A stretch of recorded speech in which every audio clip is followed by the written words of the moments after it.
What's good, YouTubers and YouTubettes? This is JB Sports, back again with another one. Undisputed lightweight champion, Devin the Dream Haney. Days of reigning in the lightweight division appear to be over. You can take the L out of lover, it's over, my brother. He recently chatted with Matchroom Boxing promoter Eddie Hearn, the Puff Daddy of boxing promoters, always in the video. They talk and conversated with each other over the phone, and Devin the Dream Haney appears to be on track to take on a fighter that recently signed with Matchroom Boxing and Eddie Hearn, WBC junior welterweight champion Regis Prograis, aka Rougarou. Now, Rougarou has a fight coming up June 17th in his hometown of New Orleans, Louisiana. He'll be taking on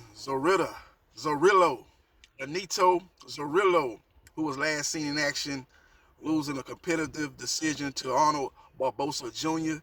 I thought he had a chance to win that fight, but I think when the going got tough and the tough got going, I think he fills it out, basically. I don't think he really put his foot on the gas and really tried to win that fight. I think he was comfortable being competitive in that fight and saying that he thought he won that fight after the fight was over. But I don't think he did enough in the championship rounds to pull that fight off.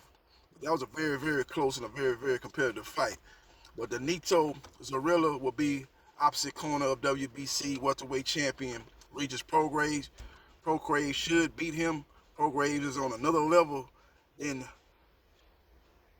Zorrillo, physically and mentally. Again, his mental game, Zorrillo, I think is lacking. I think he does have some physical tools. He's above average fighter as far as tools-wise. About what the tools that he has in the toolbox, I think he has more tools in the toolbox than a lot of other fighters that are not as talented as him, but have got more out of their career because they have that dog mentality. They have the will to win. I don't seem to think that he has that to that level. With all that being said, if Prograis gets the victory, that will set the stage for him to take on Devin Haney. Now, Devin Haney is a free agent. He fulfilled his 3-fight contract with Top Rank Boxing and DeBella Entertainment. As the first 2 fights on that contract was George Kambosos. He won those 2 fights, and then he took on future Hall of Fame fighter, multi-division world champion, one of the top fighters in boxing. His promoter once compared him to the greatest of all time, Muhammad Ali, Vasil Lomachenko. Devin Haney won a controversial decision. I had to fight 6-6. All these people out here crying about a robbery is asinine. I don't think the fight was a robbery. If you want to look at a fight that was a robbery, go back and rewatch Evander Holyfield versus Lennox Lewis, where Lennox Lewis won 11 of the 12 rounds, and they scored that fight a draw. With all that being said, Devin Haney days appear to be numbered at 135 pounds. A lot of people are saying that why would he go up to 140 when you got big fights at 135? A rematch with Lomachenko, a fight with WBC #1 contender Shakur Stevenson, a big money fight with the cash cow boxing, the face of boxing, Gervonta Tank Davis. Well, the reason why he's going to be willing to move up to 140 or have to move up to 140 is he's at a handicap at 135. He's been at 135 since he was 16 years old. Even though he won the fight with Lomachenko, championship rounds, I know he did not perform up to standards in his mind. And I think he really believes the reason why he did not perform to standards was because of the weight. He'll be able to go up to 140. He'll be much stronger at 140. Hopefully he'll have more pop on his punches at 140. He would need to have more pop on his punches at 140 going against those killers like Regis Prograis, who have power. A guy who has sick power in Sabril Mathis. You got guys that got real good power in Josh Taylor. You're going to have pop on your punches to keep those guys up off of you. Even Teofimo Lopez, who's coming up from 135, who has had 2 successful fights at 140. Don't have the one-hitter quit at 135, but he has pop on his punches at 140. Look at what he did in the Pedro Campa fight when he stopped him. So Devin Haney will need to display that once he campaigns at 140 pounds.